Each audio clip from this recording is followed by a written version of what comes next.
Значит, вот как раз эти дни удалось с дорожниками нам очень глубоко проанализировать нашу стратегию по дорогам. Вот я хотел сейчас рассказать то, что какие у нас планы по М5, потому что это очень сильно волнует.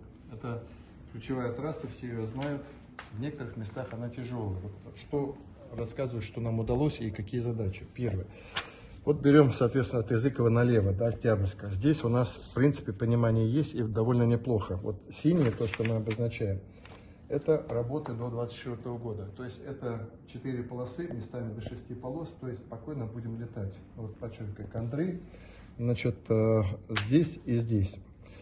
2 участка, красная полоса. Здесь тоже решение мы видим. Здесь я даже пометил, значит, мы в 2022 году по ним завершаем проектирование. Начало работы 23, 26. Таким образом, 26 год, вот левая половина, считайте, от русского Ермаша до лева, у нас нормальная трасса, 4 полосы, и, соответственно, идет снижение аварий, потому что там, где 2 полосы, очень сложно регулировать. Здесь сложнее ситуация, но тоже хотел рассказать. Первое, значит, участок синим находится в стадии работы, 24 год завершения. Мы запроектировали до Балтики довольно большой участок, до Балтики. Начало работы я написал 22 год, где-то года на 2-3 здесь работаем. Вот, самое сложное, и над чем мы сейчас работаем и ведем постоянно переговоры с федеральным правительством, это участок от Балтики, соответственно, до Лемезов нижних. Это 38 километров. Тяжелейшая трасса, 76 ДТП, 36 погибших и так далее. Вот эта трасса, это задача, которую я себе беру. Она не быстрая, сразу говорю.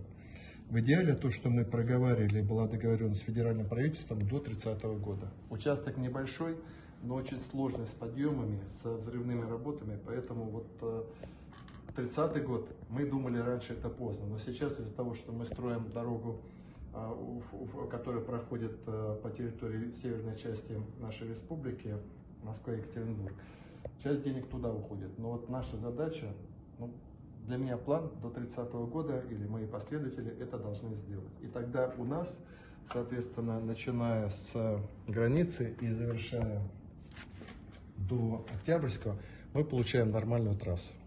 Вот это задача. А что у нас на Р-240, М7, я расскажу в следующий раз.